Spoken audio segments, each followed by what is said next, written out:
So he stayed at Montserrat for some time and then he proceeded. And what happened to him, we will hear tomorrow.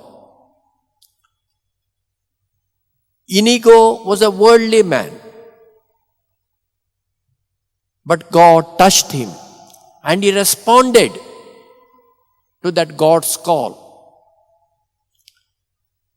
Mary Magdalene, whom we remember today, though traditionally it is said she was a great sinner, but there is no such reference in the Bible. So we are not sure. What we are sure is that Jesus cast out 7 demons from her.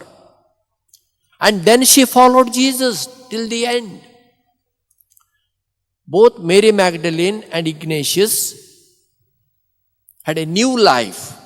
They want to follow Jesus. Are we ready? Are we really ready to follow Jesus? Are we ready to give up our old ways? Or we live in the same old stubbornness? We are stubborn people. We don't want to change. We want one side God for our rescue, for our help. And another side we want our own old habits. Both these saints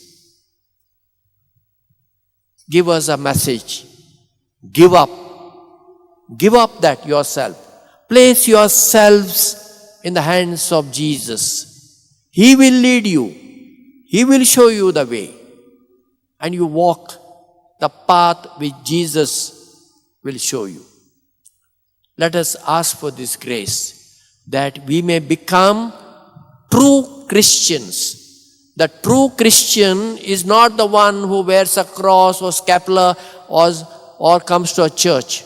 The true Christian in his or her life follows Jesus, gives witness to Jesus and to the teaching of Jesus.